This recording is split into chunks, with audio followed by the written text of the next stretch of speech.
Dios les bendiga abundantemente. Estamos transmitiendo desde la ciudad de Tijuana, Baja California, México, la Iglesia Sublime Gracia.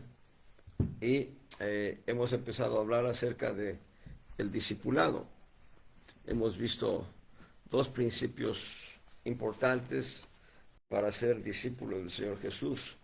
Hay quienes se dicen discípulos, pero ni siquiera conocen las condiciones de un auténtico discípulo. Hemos hablado, primera condición para ser un discípulo del Señor Jesucristo, estar vacíos de nosotros mismos, vacíos de lo que somos, tenemos y hacemos, para que seamos llenos de Cristo, llenos de los anhelos de Cristo, llenos de lo que Cristo hace por la humanidad. Lo que Dios hace a través de la humanidad, lo que Dios es, tiene y hace, es parte de la vida del discipulado o del discípulo de Cristo. Y el segundo principio, debemos ser cernidos, esto es, separados, separados del mundo para ser, estar ligados al Maestro, caminar junto al Maestro, ver lo que hace el Maestro. Y nosotros vemos en el Evangelio de Juan, el capítulo 1, vemos que eh, Andrés, el hermano de Pedro y otro discípulo, eran discípulos de Juan el Bautista. Andrés y otro discípulo de Juan el Bautista, los dos seguían a Juan el Bautista, pero cuando Juan el Bautista dice, he aquí el Cordero de Dios que quita el pecado del mundo, y se refiere al Señor Jesucristo, aquellos dos discípulos empezaron a seguir a Jesús. Dejaron de seguir a Juan el Bautista para seguir a Jesús. Y cuando el Señor Jesús los ve que le van siguiendo, voltea y les dice, bueno, a quien buscáis, ¿qué es lo que deseáis? Ellos dicen, maestro, ¿dónde moras? Le preguntan, ¿dónde estás habitando? Él les dice, venid y ved. El Señor no tenía una casa. Y el Señor Jesús lo va a decir en los evangelios, va a decir puntualmente, las zorras tienen cuevas, las aves de los cielos tienen nidos, pero el Hijo del Hombre no tiene dónde recostar su cabeza.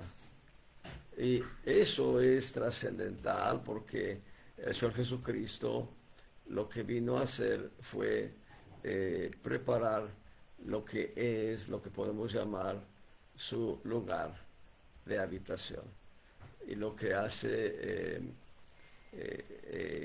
trascendente esto es que es la iglesia de Jesucristo su lugar de habitación, su lugar donde Él puede morar en plenitud. Bueno, esos son los dos primeros principios, pero hay un tercer principio para ser discípulo del Señor Jesús, y es conocer las reglas del discipulado. El discipulado tiene principios, tiene reglas, tiene ordenanzas, tiene normas. Eh, Cuando uno asiste a una escuela, a un colegio, a un lugar de formación, encuentra que esa escuela, ese colegio, esa universidad, ese lugar donde puedes formarte en lo básico, puedes formarte en alguna actividad técnica, alguna carrera técnica, o puedes formarte para ser un profesionista en algo, va a tener reglas. Hay reglas de inscripción, si hay que pagar cuota o no hay que pagar cuota. Las reglas están escritas antes de que vayas a inscribirte a ese lugar. Si vas a eh, si vas a perdón, a, ahora sí, a, ya a estar inscrito hay reglas de asistencia. Cada profesor va a dar sus reglas. Tienes que asistir por lo menos tal porcentaje de eh, clases, etcétera. Bueno, en el caso del discipulado con Cristo, no son ese tipo de reglas, pero lo único que quise ejemplificar es que así como en la formación de escuelas y universidades y colegios hay reglas que se deben seguir, el discipulado cristiano tiene reglas también que se deben seguir. Y quiero que veamos en Mateo 11:1. Mateo capítulo 11, verso 1. Ahorita espero ahorita darles una explicación clara.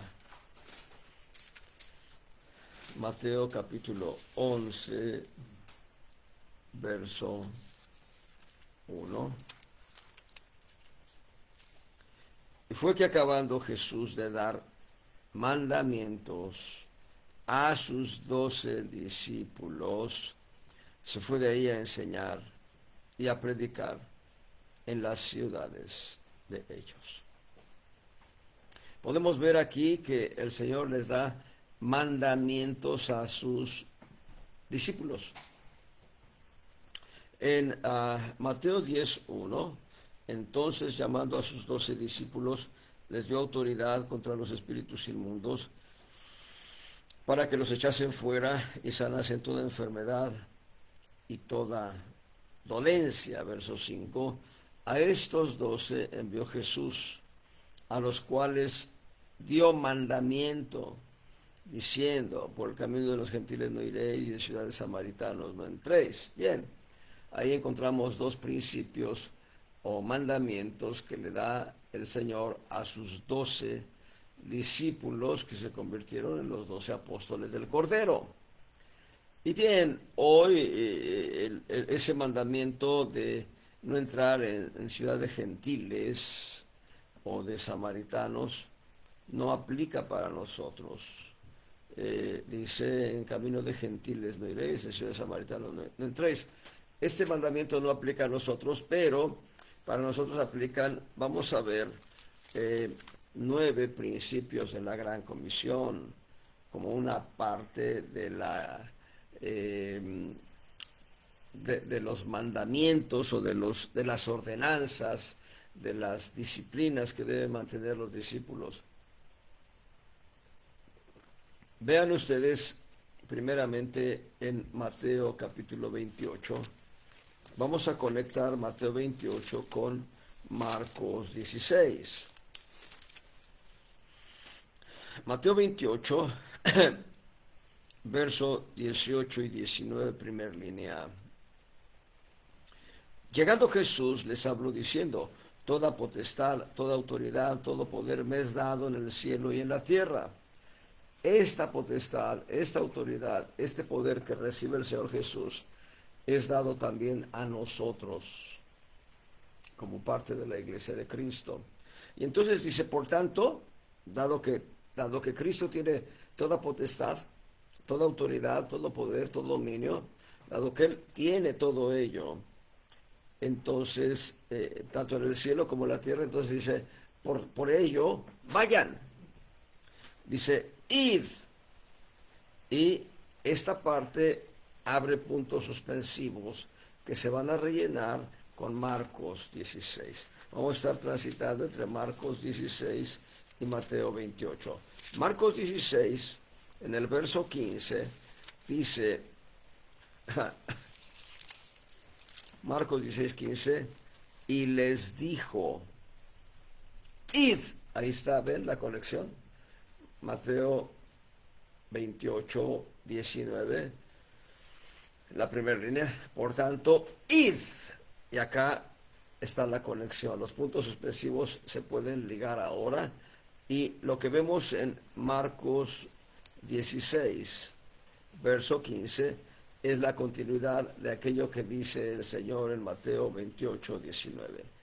Id, y vean, aquí ya no quedan segregados los caminos de gentiles, aquí ya no quedan segregadas las ciudades samaritanos.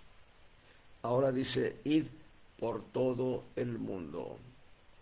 Entonces el Señor está dando normas a los discípulos. Verán ustedes, hay gente que se dice discípula de Cristo, pero no cumple con algunos de los principios básicos. Hablemos de la Gran Comisión nada más.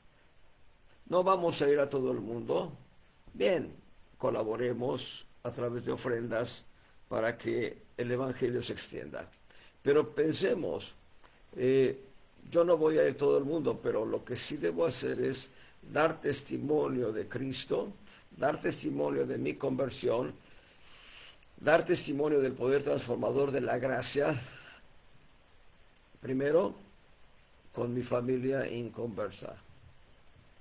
Por la gracia de Dios, todos mis hermanos son de Cristo y por la gracia de Dios, casi todos mis sobrinos y sobrinos nietos son de Cristo.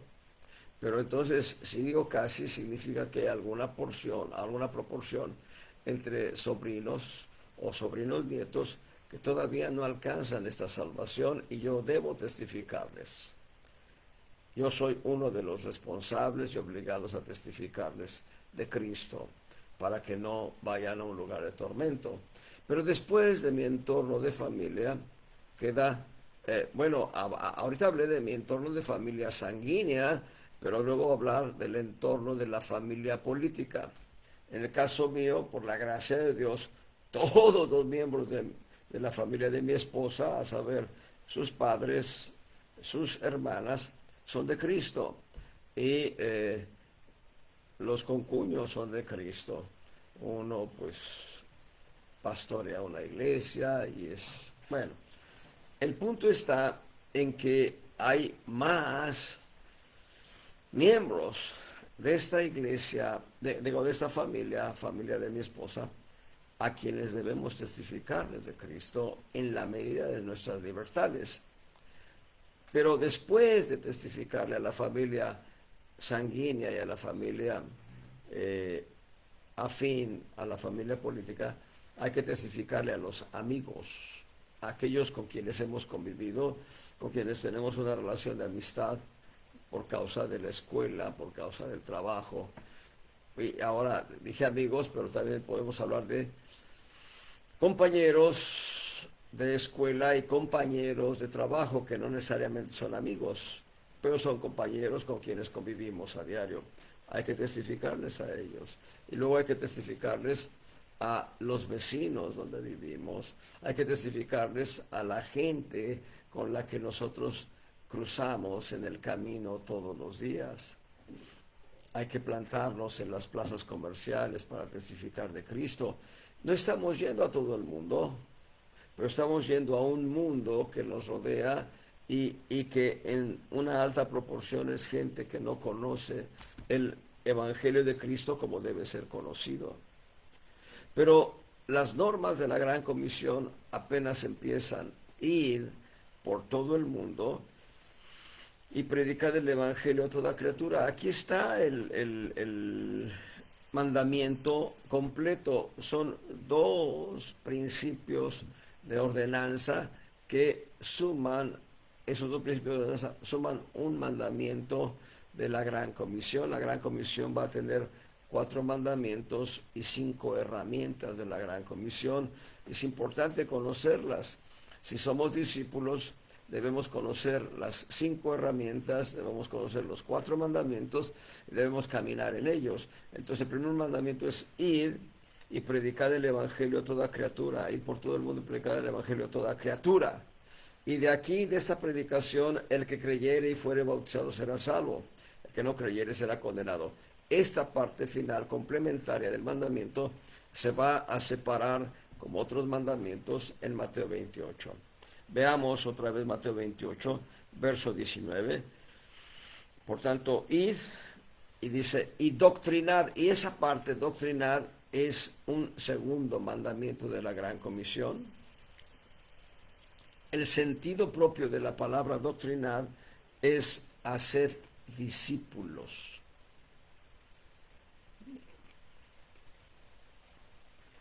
El discípulo debe hacer discípulos. El discípulo de Cristo debe hacer discípulos de Cristo. Es interesante el fenómeno filosófico que se dio en Grecia. Eh, Sócrates, Sócrates doctrinó a Platón y Platón doctrinó a Aristóteles. Bueno, nosotros lo que debemos hacer es doctrinar a la gente respecto de la doctrina de Cristo, respecto de los diferentes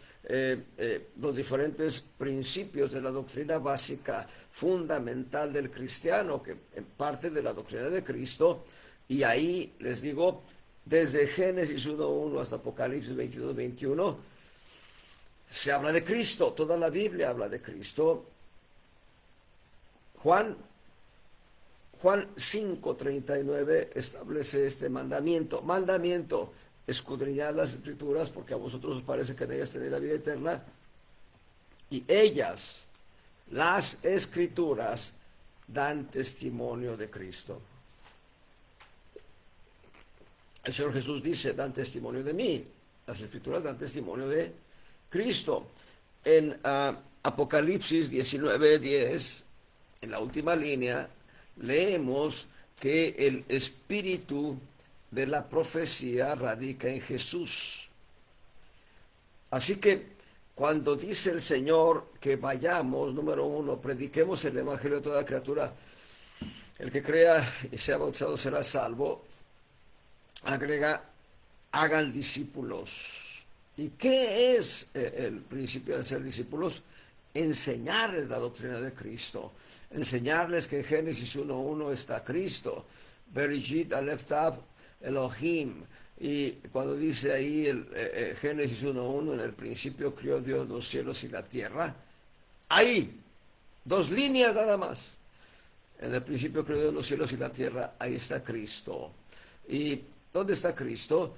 En la expresión Aleph Tav. Aleph es la primera letra del alefato hebreo y Tav es la última letra del alefato hebreo.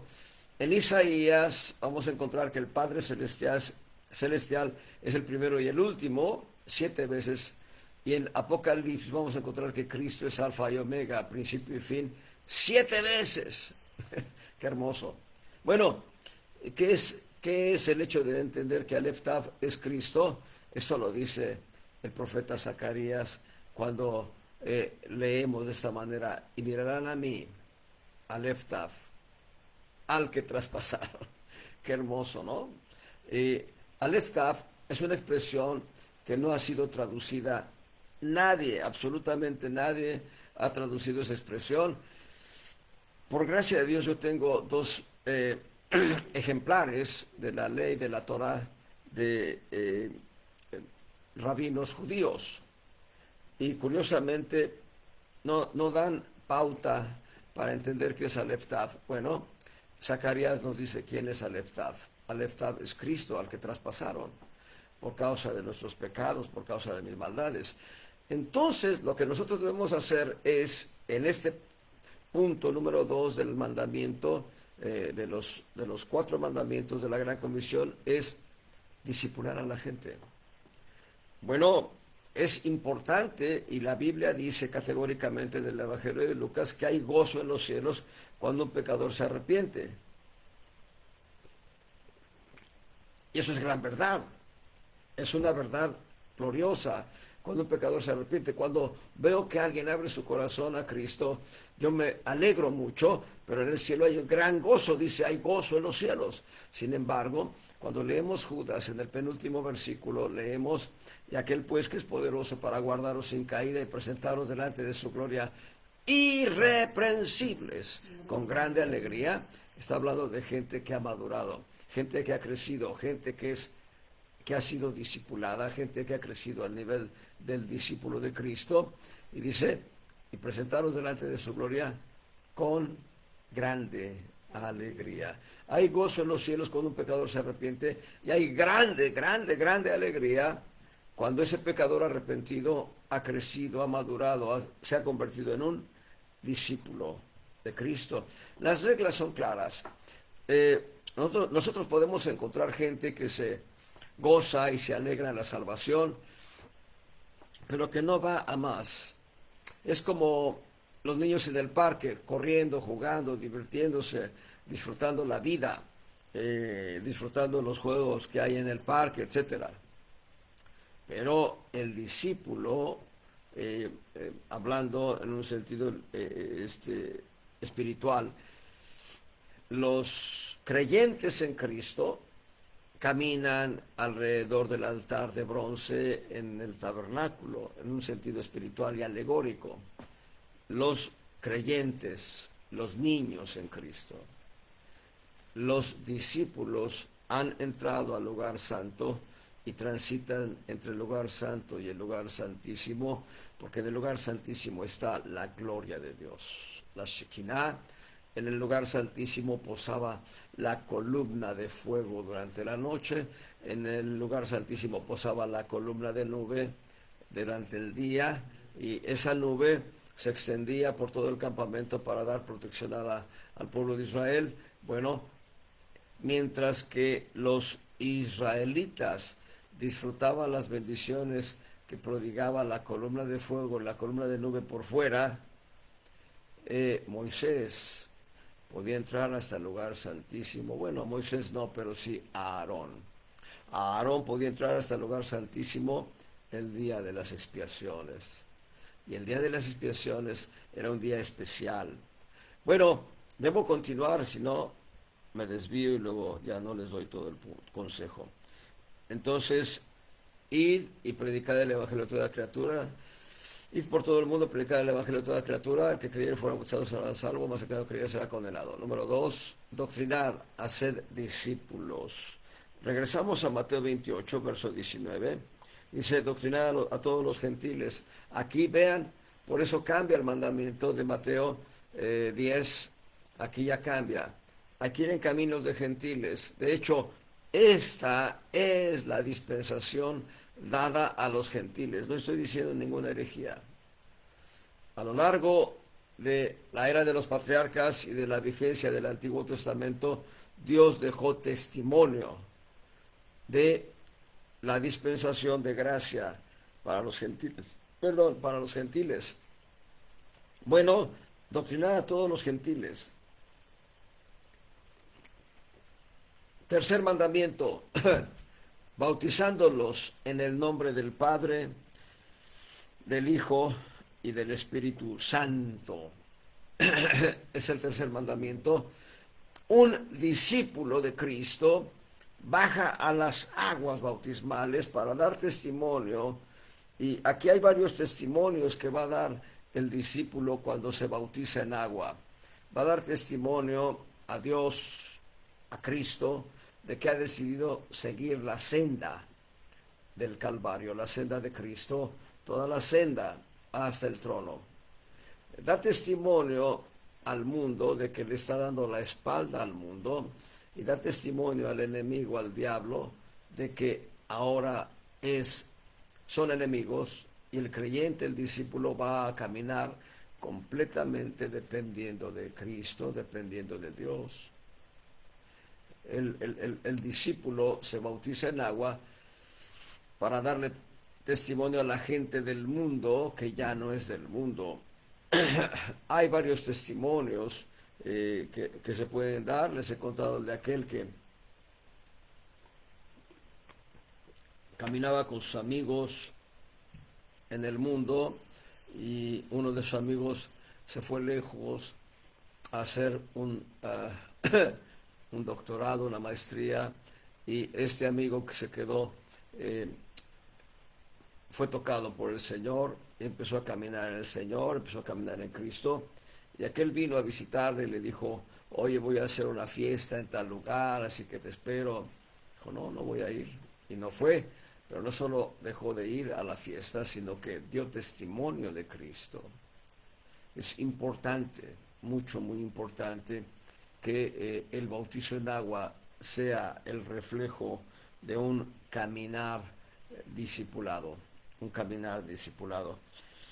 Y aquí se habla del Padre, el Hijo y el Espíritu Santo, y es importante entender que no son tres dioses, como lo dicen en algunos lugares, como dicen Dios Padre, Dios Hijo y Dios Espíritu Santo. Están hablando como si fuera de tres dioses.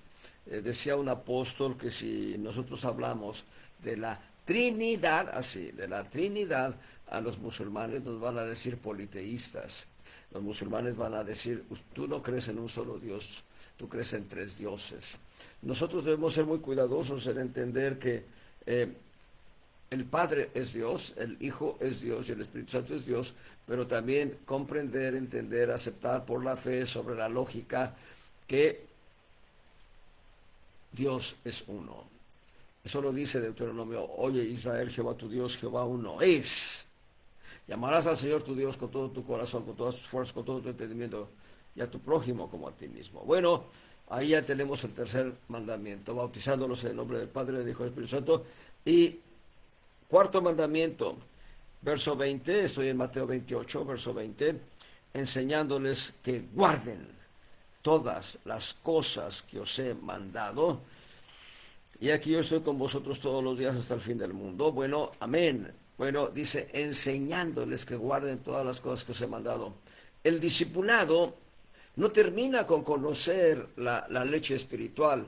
Voy a enlistar a manera de semilla 7 principios de la leche espiritual. También las podemos llamar 7 doctrinas de leche, como ustedes gusten.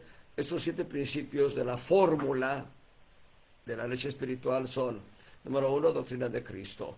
Número 2, arrepentimiento de obras muertas. Vuelvo a decirlo, es la fórmula de la leche espiritual. Podemos enlistarlas como 7 doctrinas de leche. Podemos enlistarlas como la séptuple doctrina de leche. Ya mencioné, número 1, doctrina de Cristo. Número 2, arrepentimiento de obras muertas. Número 3, fe en Dios. Cuán importante es que caminemos en la fe del Señor. Marcos va a decir, la manera que se traduce es tener fe en Dios. Sin embargo, el texto original lo que nos enseña es tener la fe de Dios. Es importante esto. Entonces, fe en Dios. Número 4, doctrina de bautismos. Son tres bautismos y esos 3 son 1. Si hay oportunidad, ahorita lo explico rápidamente, aunque sea una semilla. Doctrina de bautismo número 5, imposición de manos. La doctrina de imposición de manos es importante. Hay que conocerla en profundidad, en detalle, y es leche espiritual, lo mismo que la doctrina de bautismos, y lo mismo que las 3 anteriores. Y número 6, doctrina de resurrección de muertos. La Biblia nos enseña, no hay reencarnación. Es un absurdo la reencarnación, es una doctrina de error. La reencarnación es una doctrina de error, una doctrina falsa.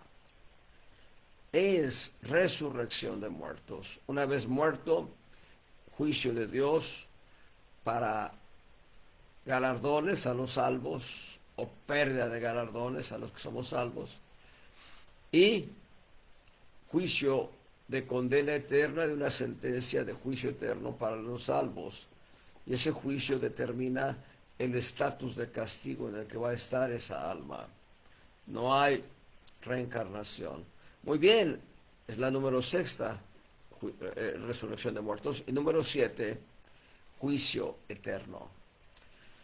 Hay entre 9 y 12 diferentes juicios de Dios para criaturas de Dios o para obras de Dios. De memoria les voy a decir algunos juicios porque no es la enseñanza en sí, pero de memoria les menciono algunos juicios. Hablemos del creyente. El creyente pasa por 3 diferentes juicios. 3 diferentes juicios. Primer juicio: el creyente ha sido juzgado en Cristo. Yo fui juzgado en Cristo. Todo aquel que ha aceptado a Jesús como Salvador personal ya fue juzgado en Cristo. Es un juicio del pasado, es un juicio en la cruz. Esto lo describe de una manera puntual Romanos capítulo 6, versos 3 al 6, y habla de cómo nosotros fuimos bautizados en la muerte, yo agregaría sepultura y resurrección de Jesucristo. ese bautismo en Cristo del que habla Romanos 6:3 es el bautizo del juicio o el juicio de Dios perpetrado a nosotros. Sin embargo, quien estaba en la cruz era el Señor Jesús y no yo. Nadie de la humanidad estaba clavado en la cruz, pero estábamos en el corazón de Cristo, como lo dice la descripción del pectoral que llevaba en el pecho el sumo sacerdote. El sumo sacerdote llevaba en el pecho los nombres de las 12 tribus de Israel. Nuestro sumo sacerdote del Dios Altísimo, según el orden de Melquisedec, Cristo Jesús, llevaba en su corazón los nombres de todos los redimidos. Él murió por todos los redimidos y también murió por los no redimidos. Y los no redimidos, perdón, van a recibir castigo eterno por rechazar a Jesús como Salvador personal. Regresando pues, el primer gran juicio del creyente fue en la cruz de Cristo. Y el juicio nuestro en la cruz de Cristo significa que Dios ha pagado por todos nuestros pecados pasados, presentes y futuros. Alguien dirá, ¿puedo pecar hoy? Si quieres, hazlo, pero no es recomendable hacerlo porque lo único que estás haciendo es quitar parte del galardón que tienes para tu vida eterna. No es recomendable pecar y el hecho de que nosotros aseguremos que la salvación no se pierde, no es para que la gente vaya y deliberadamente haga pecado. Es para que entienda que la salvación es única y ya es eterna. Eso es la cruz de Cristo, ahí fuimos juzgados. Pero hay un segundo juicio que está descrito en 1 Corintios 11, y ese juicio es el que debemos hacer nosotros de nosotros mismos cada día. Hoy cometí pecado, hoy debo ponerme a cuentas con el Señor. No debo esperar, sino que cada vez que uno comete una falta, uno debe ponerse a cuentas con el Señor. La mesa del Señor es un lugar importante del cual habla 1 Corintios 11 y dice que nos examinemos a nosotros mismos para no ser juzgados, porque siendo juzgados vamos a ser castigados por Dios a fin de no ser condenados con el mundo. Entonces, yo que conozco la seguridad de salvación, puedo pensar, bueno, puedo hacer esto indebido, me gusta, pero voy a hacerlo, aunque sé que es pecado, lo voy a hacer, porque ya sé que no me voy a ir al infierno. Muy bien, cuando el Señor saque la vara, no me la va a exhibir, el Señor va a sacar la vara y la va a usar. Y entonces yo me voy a doblegar del dolor que el Señor inflige a mi espalda porque no atendí a las reglas del discipulado. Es importante enseñarles a todos los santos que guarden los principios que Cristo ha enseñado en los evangelios y en la doctrina desarrollada por el apóstol Pablo, por el apóstol Pedro, por Judas, por Santiago. Pero continuamos todavía. Mencioné a manera de semilla está el juicio del cristiano, del creyente en la cruz, está el juicio del creyente consigo mismo cada día. Y hay un tercer juicio que es el tribunal de Cristo. El apóstol Pablo, el tribunal de Cristo está mencionado en la segunda epístola a los Corintios, si mal no recuerdo. Y en el tribunal de Cristo vamos a ser juzgados nosotros los creyentes y solamente los creyentes. Solamente los creyentes estaremos en el tribunal de Cristo para ser juzgados por nuestras obras buenas o malas, ya sea para alcanzar galardón o para pérdida de galardón. En 1 Corintios 3, del 9 al 13, 9 al 15, se habla del tribunal de Cristo. Dice, si la obra de uno permaneciere, recibirá recompensa. Si la obra de uno se quemare, será perdida la obra. Dice, él empero será salvo, mas así como por fuego. Ese fuego es un fuego purificador, no es un fuego consumidor. Es un fuego que si bien sirvió para ver la calidad del edificio que cada creyente levantó, también sirve para purificar al creyente que levantó un edificio con madera, heno y hojarasca. Bien, esos son tres juicios para el creyente. Hay un juicio para la nación de Israel, hay un juicio para las naciones, y ahí ya sumamos cinco. Tres del creyente, juicio para Israel, juicio para las naciones. Ya llevamos cinco juicios. Hay un juicio, número 6, que es contra la tierra y el cielo. Contra la tierra es este juicio resultado de aquella maldición que Dios profirió en Edén en Génesis 3. Después de que Dios maldice a la serpiente, Dios no maldijo a Adán, Dios maldijo la tierra por amor de Adán. Y entonces esa maldición es la que provoca desequilibrios en el planeta, como pueden ser las erupciones volcánicas que traen tragedia a algunos pueblos, hoy a algunas naciones. Encontramos los ciclones, los huracanes. Un huracán de grado 5 es catastrófico, provoca daños terribles, muertes abundantes, y es parte de la maldición que arrastra a la tierra. Por eso al final hay un juicio sobre la tierra, hay un juicio sobre el cielo, y alguien podría preguntarse ¿por qué el cielo va a ser juzgado? Y el testimonio que tengo en mi corazón es que en el cielo se originó el pecado. El pecado no se originó en la tierra, el pecado se originó en el cielo. Fue luz bella, hoy Satán, enemigo, la palabra Satán significa enemigo, quien pecó contra Dios, queriendo usurpar el trono de Dios. Isaías 14, Ezequiel 28, describen puntualmente cómo fue la rebelión del enemigo cuando se habla de la profecía sobre el rey de Tiro, sobre el rey de Babilonia en Isaías, sobre el rey de Tiro allá en Ezequiel. Y ahí se originó el pecado, así que Dios tiene que limpiar aún el cochambre que dejó. Bueno, no hay cochambre, es un decir, es una manera alegórica de tener la idea del pecado que provocó una gran rebelión. No solo Satanás se rebeló contra Dios, sino una parte grande de ángeles no guardaron su dignidad, creyeron al enemigo, creyeron al diablo y lo siguieron en su rebelión y fueron despeñados. Judas va a hablar de cómo están en prisiones de oscuridad esos ángeles. Bien, entonces ya llevamos, no sé si 6 o 7 juicios, pero 6 juicios, el cielo y la tierra. Número 7, está el juicio en contra de Satanás y sus demonios. No sé si mencioné que hay un juicio a las naciones, creo que sí. Bueno, por lo menos ahí están 7 juicios, yo había mencionado 9 o 12. Lo que sucede es que mi memoria me guió al comentario que hace Scofield en la Biblia, comentada precisamente por este hermano. Pero bueno, ahí ya tienen una idea que hay por lo menos 7 diferentes juicios. Me falta, sí, me falta, perdón.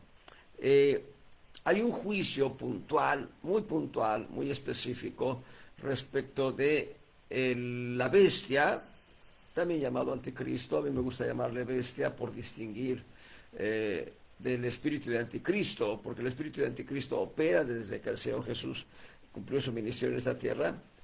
En cambio, la bestia, como se le llama, aquel personaje que va a gobernar el mundo, él junto con el falso profeta, los dos van a ser lanzados a un lago de fuego y azufre vivos. Es una sentencia que está ahí en Apocalipsis 19 o 20, por ahí están. La bestia es otro juicio. Hay un juicio más, el trono blanco, el gran juicio del trono blanco. Y debo decirles que ese juicio se divide en 2 secciones. O diríamos en 2 tipos de sentenciados. Perdón. Hay 2 tipos de sentencias en el juicio del trono blanco. Es el que no fue hallado en el libro de la vida, fue lanzado a un lago de fuego y azufre. Luego entonces, el que sí fue hallado en el libro de la vida fue separado para Dios. Hay quienes afirman, hay quienes afirman que Salomón y Saúl, el rey Salomón, están en el infierno, así lo afirman de manera dogmática, pero no dan bases bíblicas, no dan sustento bíblico a la afirmación. Y bueno, lo que podemos nosotros entender es que de entrada el rey Saúl no está en el infierno. El rey Saúl fue al seno de Abraham. Esto lo va a decir Samuel. Está ahí en el primer libro de Samuel, los últimos capítulos, penúltimo, antepenúltimo capítulo, ahí está descrito como Samuel le dice a Saúl: tú y tus hijos van a ser reunidos aquí conmigo, al seno de Abraham. Lo que sucedió con Saúl es que Saúl no, Saúl no conservó su dignidad como rey. Saúl no caminó en la perfecta voluntad de Dios, no caminó en obediencia, y Saúl perdió galardones. Saúl perdió la oportunidad de ser uno de los invitados a las bodas del Cordero. Pero Saúl va a estar ahí en el juicio del gran trono blanco. Su nombre va a estar en el libro de la vida, es Saúl, rey de Israel. Vámonos, rescatado. Lo mismo Salomón. Salomón es un tipo de Cristo. Entonces, Salomón va a ir a la presencia de Dios, pero en el trono blanco. Tendrán que esperar hasta ese día para ser juzgados y ser liberados. No del infierno en el sentido de que estén en el infierno, no. Ser puestos ya en la presencia de Dios, porque ellos están en el seno de Abraham.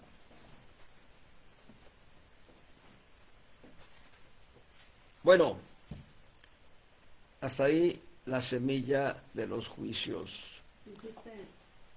Fueron 9, gracias a Dios por el número 9.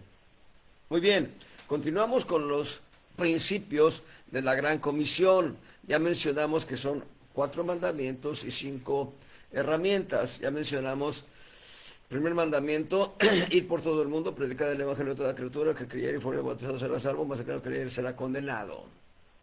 Segundo mandamiento, doctrinar a todos los gentiles, esto es hacer discípulos. El discípulo debe hacer discípulos.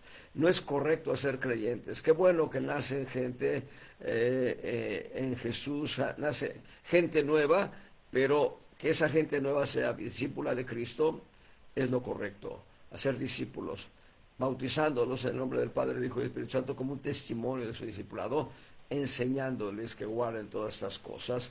El consejo de Dios no se acaba con el bautizo en agua. El consejo de Dios permanece toda la vida en esta tierra mientras somos preparados para ser parte de la iglesia gloriosa. Ahora veamos, en Marcos están las 5 herramientas de la Gran Comisión. Ahí en Marcos 16, en el verso 17 y 18 están 5 herramientas, 5 grandes herramientas de la Gran Comisión. Empieza por decir: esas señales seguirán a los que creyeren. Número 1, en mi nombre echarán fuera demonios. Cristo nos ha dado la autoridad para echar fuera demonios. Hace dos días estaba yo platicando con un evangelista. Este hermano tiene unción de evangelista, él es pastor en una iglesia local, sin embargo tiene una unción de evangelista, y él me platicaba sus experiencias personales en cuanto a echar fuera demonios. Y lo que me impactó sobremanera, porque eso que él me decía a mí, yo lo experimenté a través del pastor que tuve en la Ciudad de México.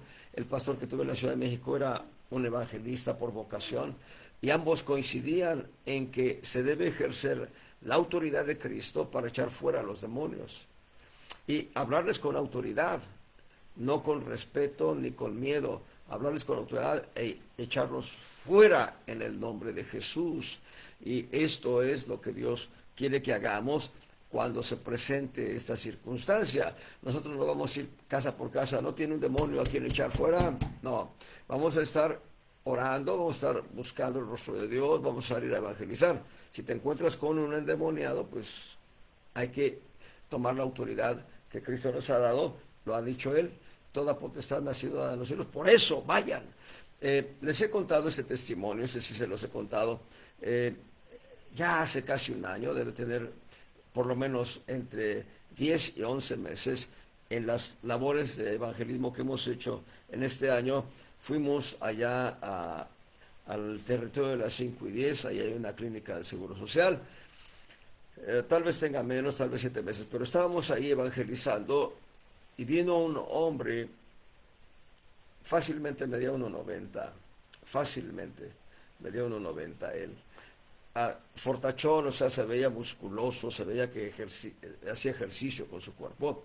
Tatuado porque traía los brazos desnudos, traía como un chaleco, una camisa, pero se veía parte de su pecho tatuado, sus brazos tatuados. El rostro era el rostro de un indígena, de un aborigen, que podía ser un tarahumara o un otomí, lo que haya sido, pero era el rostro de un indígena y su rostro era duro, su rostro era de una actitud grosera. Y cuando yo lo vi venir, lo primero que sentí fue una necesidad de los hermanos que estaban evangelizando, de cubrirlos. No piensen que yo no tuve miedo, pero el punto está en que la gracia de Dios, que es mucho, muy poderosa, fluyó a través de mí. Me acerqué a él y fue evangelizado, entregó su vida a Cristo y su rostro cambió por completo. Entonces, Dios quiere que ejerzamos esta autoridad. Primera herramienta de la Gran Comisión, echar fuera demonios. Número 2, hablar nuevas lenguas. Echar fuera demonios nos da autoridad en contra del reino espiritual demoníaco. Pero hablar nuevas lenguas nos da dominio sobre el reino del yo-yo. El real ego, la palabra ego en griego. Ego en griego significa yo. Significa yo. Entonces, mi ego soy yo. Tu ego eres tú. Bueno, Dios quiere que así como tomemos dominio sobre el reino demoníaco, tomemos dominio sobre el reino del yo. Podemos argumentar de miles de maneras, pero si nosotros tomamos dominio sobre el reino del yo a través de las lenguas, lo que Dios va a hacer es, por el Espíritu Santo, obrar palabra de ciencia, palabra de sabiduría, discernimiento de espíritus, para que actuemos dentro del esquema de la Gran Comisión. Número 3, quitar serpientes. Esto nos habla de un dominio sobre el reino animal. Y aquí dice serpientes, pero en realidad es un dominio completo sobre todo el reino animal. Y esto nos habla de tomar autoridad empezando por los perros o por los gatos. Alguien dijo que, bueno, no, alguien dijo, más bien, voy a conectar lo que dice la Escritura con lo que alguien dijo. Primero, dice la Escritura que David, el rey David, cuando era pastor de ovejas, antes de ser ungido rey, él, si venía un oso o un león y tomaba un corderito, David corría y con pudiera hacer la onda y las piedras, o podría hacer con el bastón de pastor, pero golpeaba al león o al oso para que a su vez este león o este oso dejaran al corderito, pero no terminaba ahí todo. Obviamente un león, un oso se volteaban contra David para agredirlo. Y lo que dice David, eso lo dice él, es que les rompía las quijadas. Un maestro de la palabra hace 28 años nos contó esto, dijo, ¿quieres romperle las quijadas a un oso o a un león? Empieza por romperle las quijadas a un perro, a ver si puedes. Es decir, no es fácil que el perro abra la boca y tú le agarres y vámonos. Tiene fuerza también la quijada. Así que lo que está diciendo la Escritura es que tomemos autoridad de dominio sobre el reino animal. Empecemos por los perros. Ya les conté, sabes que un perro estaba ahí molestando a los hermanos. Estábamos en la puerta, el hermano Macario y yo, atendiendo a los santos como porteros de la iglesia. Y ese perro venía y molestaba a los hermanos. Entonces ya yo lo quise espantar que se fuera. Entonces lo fui persiguiendo. Por un momento dado el perro se voltea contra mí y se avienta hacia mi cuello, hacia mi cabeza, las patas en el pecho y las fauces hacia mi cabeza. Entonces lo que hice fue echar la cabeza hacia atrás para que no me alcanzara y lo empujé y ya el perro se fue finalmente. Dios quiere que tomemos autoridad y dominio sobre el reino animal. Y si empezamos por los perros y los gatos, tendremos, o las ratas, ¿ah? Tendremos autoridad y dominio que nos lleve a gobernar en contra incluso de fieras salvajes como los tigres, los leones, los elefantes. Un apóstol me estaba contando, yo dije, bueno, he oído de la historia del elefante, que así, así, así. Me dijo, mira Santiago, dice, me ha tocado varias experiencias. Una ocasión iba por un pasillo donde había un pasto crecido, dice, hasta más de 1 metro, y era un pasillo. Dice, entonces yo iba caminando por ahí y adelante veo una pantera que sale. Volteó la pantera, me vio y siguió su camino, dice. No me hizo daño. Y bueno, Dios va a darnos, no va a darnos, Dios ya nos dio la autoridad.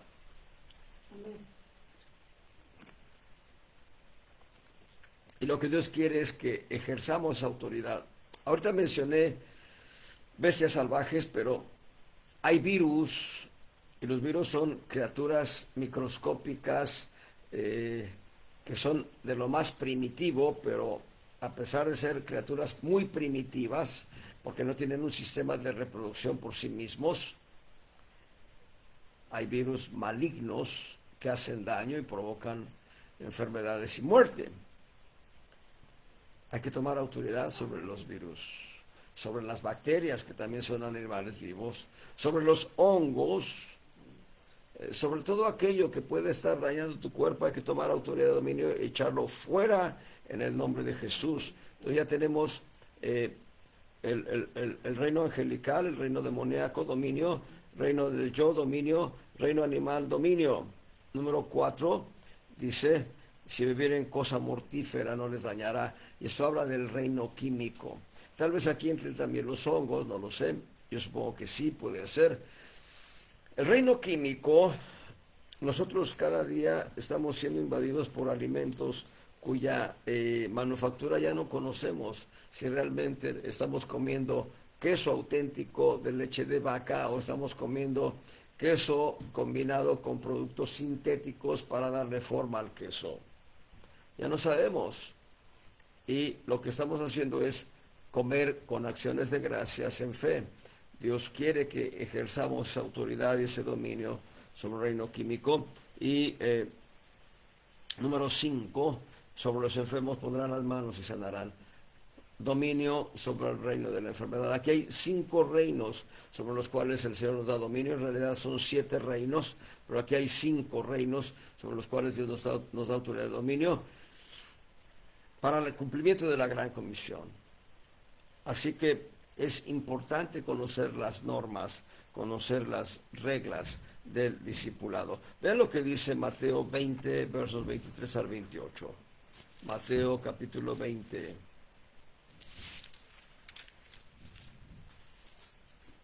Versos 23 al 28. Y él les dice, a la verdad mi vaso beberéis, y del bautismo de que yo soy bautizado seréis bautizados, mas el sentaros a mi mano derecha o a mi mano izquierda no es mío darlo, sino aquellos para quienes está aparejado de mi Padre. Y como los 10 oyeron esto, se enojaron de los 2 hermanos. Entonces Jesús, llamándolos, dijo, sabéis que los príncipes de los gentiles se enseñorean sobre ellos, y los que son grandes ejercen sobre ellos potestad. Pero entre vosotros no será así, sino el que quisiere entre vosotros hacerse grande, será vuestro servidor, y el que quisiere entre vosotros ser el primero, será vuestro siervo. Como el Hijo del Hombre no vino para ser servido, sino para servir, para dar su vida en rescate por muchos. Aquí encontramos una norma para el discipulado. El discípulo es siervo, el discípulo sirve, el discípulo es esclavo para el servicio. No solo es esclavo para el servicio, el discípulo debe estar dispuesto a morir por causa del maestro. Y esto es lo que está diciendo en los primeros versículos cuando Los hermanos Boanerges, Jacobo y Juan, le dicen, Señor, bueno, hay un pasaje donde dice que fue la madre la que dijo, Señor, dije que mis hijos uno siente a tu derecha, otro a tu izquierda, cuando vengas en tu reino.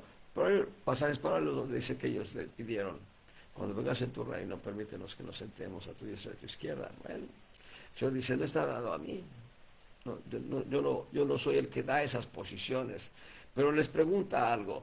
¿Pueden beber el vaso que yo bebo? ¿Pueden experimentar lo que yo voy a experimentar? Y dijeron, sí, claro que podemos. Lo que no estaban entendiendo ellos es que el Señor les hablaba del vaso de la ira de Dios para Cristo. Eso es lo que ellos no entendieron. Eh, eh, eh, Ahí en el verso 22, Mateo 20, 22, Jesús respondiendo dijo, no sabéis lo que pedís. Dice, podéis beber el vaso que yo he de beber, es el vaso de la ira de Dios. Dice, y ser bautizados del bautismo de que yo soy bautizado, es el bautismo del dolor. Ellos le dicen, sí podemos. Ellos no sabían de qué estaba hablando el Señor Jesús. Bueno, aquí vemos dos principios, dos normas muy fundamentales, muy precisas en cuanto al discipulado. El discípulo está para servir. El discípulo está para servir. El discípulo está para sufrir por causa de su maestro. Ahora vean en el 19, Mateo 19, versos 13 y 14. Mateo 19, versos 13 y 14. Entonces le fueron presentados unos niños para que pusiese las manos sobre ellos y orase, y los discípulos les riñeron. Y Jesús dijo, dejad a los niños y no les impidáis de venir a mí, porque de los tales es el reino de los cielos. Dios, Cristo, quiere que el discípulo, fíjese bien, que el discípulo tenga un corazón de niño en cuanto a la malicia. ¿Qué significa esto? El niño no sabe lo que es bueno y lo que es malo, por tanto, el niño en cuanto a la malicia no es malicioso. Entonces el discípulo no debe ser malicioso. El discípulo no puede, o no debe, más bien, no debe estar caminando en una actitud de tomar ventaja sobre los demás. El discípulo debe ser así. Y aquí son solamente unas cuantas reglas del discipulado que son importantes. Si no las ponemos en práctica, bueno, número uno, debemos conocerlas. Número dos, debemos ponerlas en práctica. La gran comisión nos lleva, si somos discípulos, a ser discípulos. Y les digo algo muy importante, esto lo dijo un apóstol, me ha impactado, es un pensamiento que en ocasiones, como dice alguien, me asalta el corazón. Porque este apóstol dijo, en un año tú puedes hacer 20,000 creyentes, pero en un año puedes hacer solamente 20 discípulos. Siguiendo la constante de los creyentes, en 10 años habrás hecho más de 1,000,000, cerca, bueno, a ver, 20,000 por 10, 200,000, bueno, habrás hecho 200,000 creyentes. Siguiendo la dinámica de los discípulos, si bien en 10 años habrás hecho 200 discípulos apenas, habrás logrado un resultado mucho mayor que hacer creyentes, porque aquellos discípulos habrán estado trabajando en hacer más discípulos. Y cuando tú multiplicas el número de discípulos hechos a lo largo de 10 años, encontrarás que el número es gigante comparado con 200,000 creyentes. A mí todavía me asalta en el corazón esto. Yo creo que eso es verdad, pero solamente por la fe podrás ver eso. Que cuando tú hagas un discípulo, tengas la certeza de que este discípulo hará más discípulos. Y si tú haces uno y luego sumas otro y sumas otro y sumas otro, cada discípulo estará siendo potencialmente un discipulador. Entonces, para ser discípulos del Señor, número uno, debemos estar vacíos, perdón, vacíos de lo que somos, tenemos y hacemos, vacíos de nuestros anhelos, que estemos llenos de los anhelos de Cristo, vacíos. Número dos, debemos estar separados del mundo, cernidos, separados del mundo. El mundo nada tiene con nosotros, el mundo pasa y su concupiscencia, pero el amor de Dios, la palabra de Dios permanece para siempre y su palabra es amor. Muy bien, y número tres, conocer las reglas del discipulado. El discípulo debe hacer discípulos. Decía mi pastor en la Ciudad de México, decía él, las ovejas producen ovejas.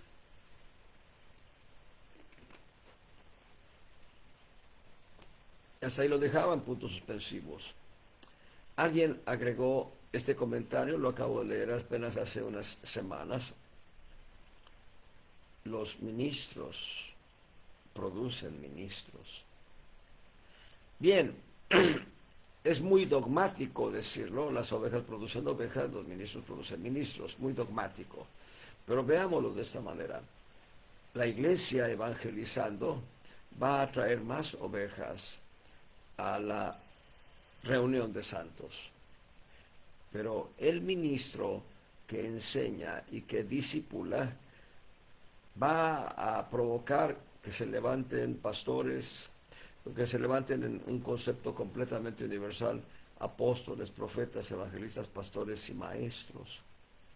Es una labor larga, prolongada, que requiere de mucho tiempo, pero que a la postre, cuando dé su fruto, lo que va a provocar es que aquellos apóstoles o aquel apóstol, aquel profeta, o aquellos profetas, aquel evangelista, sobre todo el evangelista, va a echar las redes para pescar muchas almas para Cristo. Y aquel pastor o pastores o aquel maestro o maestros van a encargarse de enseñar a otros lo que ellos aprendieron. Hay una palabra ahí en 2 Timoteo capítulo 2, donde se muestran cuatro generaciones de ministros, 4 generaciones de ministros. Y hay un salmo que nos habla de 6 generaciones de familias. Pero veamos ahorita las 4 generaciones de ministros para terminar por hoy. Ahí, 2 Timoteo capítulo 2, verso 2. 2, así que es una forma mnemotécnica de recordarlo. 2 Timoteo capítulo 2, verso 2 dice, y lo que has oído de mí, Pablo, primera generación. Lo que ha oído Timoteo, segunda generación de Pablo. Pablo, primera generación.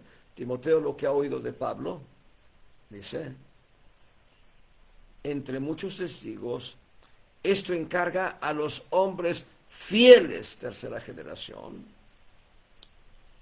que serán idóneos para enseñar también a otros. Cuarta generación.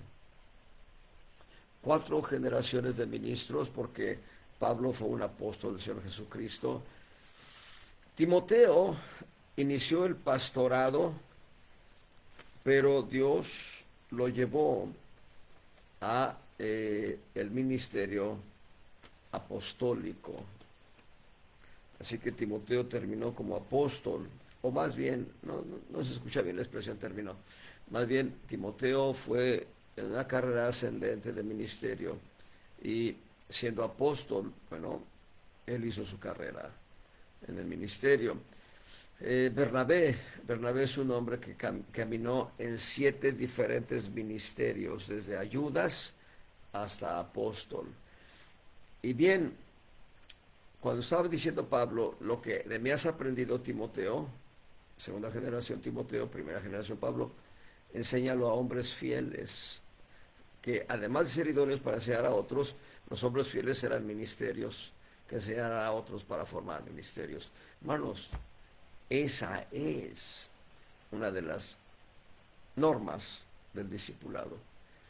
Tú eres creyente, procura hacerte discípulo para que ganes a otros creyentes a caminar en el discipulado. Dios te bendiga.